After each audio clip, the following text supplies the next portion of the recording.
Hello guys, welcome back to another video on my channel. And today I'll be talking about the Phantom Castle and pretty much the best units to take for the Phantom Castle and how to pretty much beat the teams, the A rank teams or the B team, because you need certain units to beat that, and pretty much that's how you get the tickets. So let me go to it.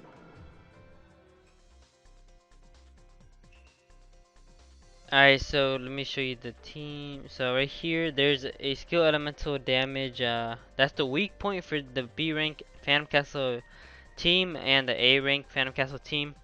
So whenever you face a B rank Phantom Castle team, after you beat them, you get the silver ticket, and then every time you beat the A rank Phantom Castle team, you get a gold ticket.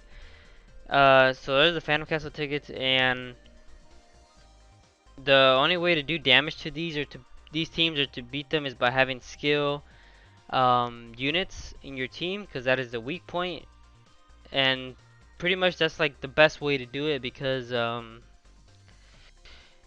if you attack it with just like any other typing like wisdom or bravery, then it is it just like one damage. It doesn't really do anything just because they have a whole bunch of reduced damage, I guess. So it doesn't do anything to them unless you have skill elements of damage.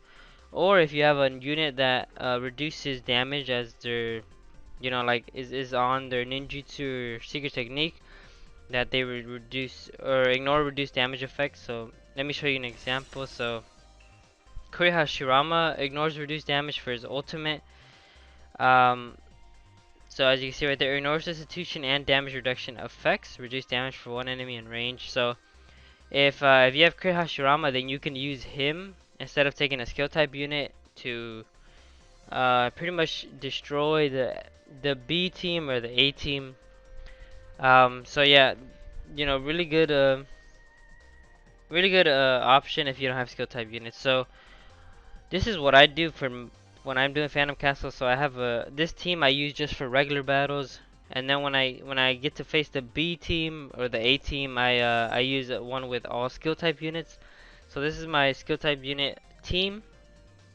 Uh, it's not the best, but I can still win and all that. So not that hard, especially when you have skill type units, cause yeah, it just does a lot of damage. But this is the team I use regularly just for the normal battles, which is pretty OP because the two Hashiramas and Final Valley Sasuke. So if you're gonna do it like how I'm doing it, I would recommend units with a whole bunch of AOE ninjutsus. Like the New Year's Hashirama is amazing for that. It's probably the best one. Kri Hashirama isn't AOE, but if he's fully maxed out, he can pretty much just one shot sometimes or almost kill almost every time. So he's another really good option. And Final Valley Sasuke has big AoE range. You can also take Final Valley Naruto, 7-star units. There's a lot of good units that have a big AoE range. Um, so yeah, you can just take any of those, whichever ones you have. Uh, pretty much just your best units with a lot of like with big range or with a lot of damage. So that's what I recommend for just normal units. If you're gonna do a separate team like me for the B team and A team, then I recommend pure skill type units. And obviously, if you have let's see who's the extra fight. If you have the Sasuke, then obviously put him on your team. Um, like just on one of the slots. That way you get I believe it's like 2 times points or 1.5 times. Yeah, so 2 times the points. That way you get a floor 100 way faster. So make sure to take that. But yeah, I recommend these units if you have them for skill type units.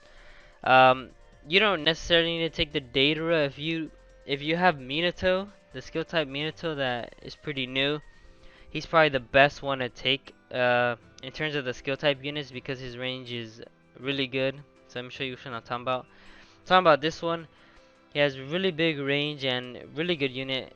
He also has the field skill Reboost 750 for skill type units, so really good. You could also take 7-star Madara, but I don't really think that's a good option just because it won't do that much damage. But you know, Tsunade's good.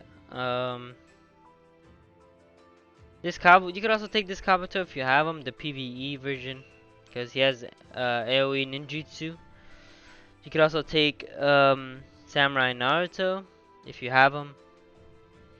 Uh, Madara, but he's a single target. But that's if you know you don't really have that much units with AoE range. But yeah, that's pretty much all of them that I saw right there. So if you don't have skill type units, then you could just look for units that ignore reduced damage effects. And then like for mine, the Crit Hashirama ignores it. So if I were just taking this team, what I would do is wait until Crit Hashirama has the ultimate, because his ninjutsu does not ignore reduced damage. So yeah, I would just wait a little bit to see if or not to see, but wait a little bit to get the ultimate, and then you know just pretty much one shot it. So because they don't do that much damage in a ways, you'll be able to survive for a while. So yeah, if you don't have good skill type units, just look for units that ignore reduced damage, and you should be good as long as they do enough damage. But skill type units are obviously the best to take. So yeah, so those are pretty much the best units to take for normal team. Just AOE units that have big AOE range for ninjutsus, or units that do a ton of damage like Crit Hashirama. And then for the B and A teams, just take skill type units. Preferably Minato is the best one. So but yeah, that's gonna be it for this video. If you guys did enjoy, please leave a like and subscribe. And thank you guys for watching, and I'll see you guys in the next video. Peace out, guys.